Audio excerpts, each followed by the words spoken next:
রাহুল বলে, আমার স্ত্রীর ওপরে আপনারা সকলে একবার বিশ্বাস করে দেখুন, ও কাউকে নিরাশ করবে না, আর আসল অপরাধী কে সেটা আমরা ঠিক খুঁজে বের করব।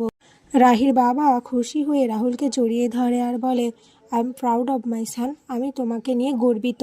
আজ তুমি আমার মান সম্মান অনেক উঁচুতে নিয়ে গেলে। নিজের স্ত্রীর পাশে যেভাবে তুমি দাঁড়িয়েছো সেটা থেকে সকলের শেখা উচিত। ভিকির এই সমস্ত কিছু একদমই ভালো লাগছিল না। এরপর বাড়িতে সকলে খুব খুশি হয়ে যায় রাহি আর রাহুল ফিরে আসায়।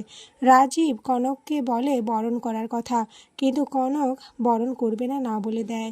রাজীব চেষ্টা করে কনককে বোঝানোর, কিন্তু কনক কিছুতেই বুঝতে চায় না।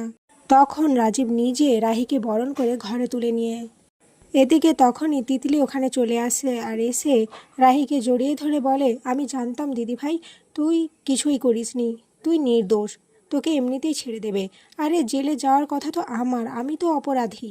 এভাবেই নাটক করতে থাকে। বিকি মনে মনে ভাবে, এই মেয়েটার জন্যই মনে হয় আমি ধরা পড়ে যাব। একে যে কেন আমার সত্যিটা জানাতে গেলাম, ধুর ভাল লাগছে না। এদিকে রাধিকার এই সমস্ত কিছু দেখে খারাপ লাগে, কারণ রাজীববাবু রাহিকে একটু বেশিই ভালোবাসছে। রাহি বলে, ঠিক আছে, অনেক হয়েছে, এবার রাহুলের ওষুধের সময় হয়ে আসছে, ওকে তো তাড়াতাড়ি সুস্থ হতে হবে। রাহুল এই কথাটা শুনে ওখান থেকে চলে যায়। রাহুল ভাবে, তার মানে তুমি কি আমাকে ছেড়ে চলে যাবে রাহি? তুমি তো বলেছিলে আমি সুস্থ হয়ে গেলেই আমাকে ছেড়ে চলে যাবে। এদিকে ঘরে এসে রাহুলকে খুঁজে পায় না রাহি। এখানেই আজকের পর্ব শেষ হয়ে যায়। তো বন্ধুরা, তোমাদের কি মনে হয়, রাহি কি রাহুলকে ছেড়ে চলে যাবে, নাকি সারা জীবনের মতো রাহুলের সাথেই কাটাবে? অবশ্যই কমেন্টে জানিও।